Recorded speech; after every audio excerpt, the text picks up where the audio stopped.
Asalnya Pak dari atas Pak. Dari aliran sungai? Dari aliran sungai. Cisadane? Cisadane. Saya Yogi Tujuliarto, saya jurnalis di sebuah media televisi swasta. Des saya adalah Des Lingkungan dan Iklim, juga sosial. Sebelumnya kan saya lebih banyak ke isu sosial, sebelum 2012 atau 2013 lah waktu itu. Lalu semakin kesini, saya merasa ada isu yang sebenarnya lebih dekat dengan kita, tapi ternyata ini juga bisa melintas batas ke semua isu. Di antaranya adalah lingkungan dan iklim. Apalagi waktu itu banyak hal yang ternyata sederhana, tapi ternyata kalau ditumpuk masalah itu akan semakin besar. Salah satunya misalnya sampah, atau juga kualitas udara, dan juga perubahan iklim. Jadi awalnya yang ingin mendorong saya untuk bisa tertarik di isu ini adalah, ini isunya dekat, sederhana, tapi bisa jadi kompleks, dan bisa meluas ke segala aspek. Tantangannya itu adalah tidak cukup sekali dan tidak cukup sendiri. Itu tantangannya. Karena selama ini yang dirasakan kalau misalnya kita mengangkat sebuah isu, contoh misalnya sampah. Kalau kita hanya mengangkat di satu media dan satu cerita saja, itu tidak akan terungkap dan terblow up.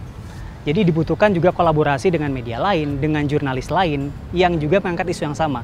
Akhirnya isu ini semakin besar dan menjadi perhatian.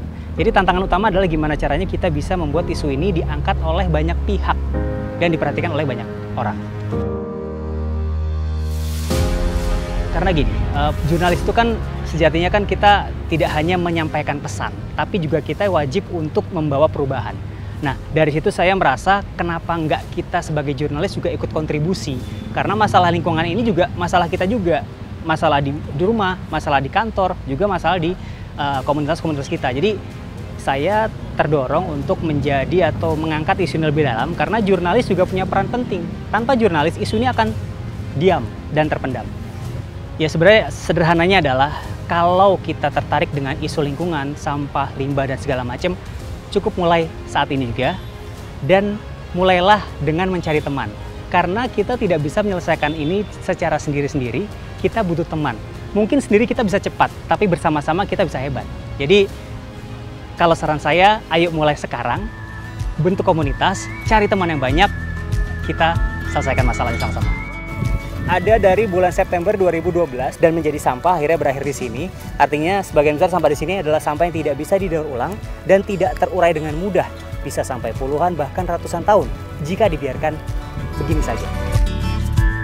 Untuk menjadi salah satu agen solusi perubahan di bidang lingkungan, kita perlu memulainya sekarang dan bersama-sama. Karena sendiri mungkin kita bisa cepat, tapi bersama kita bisa hebat.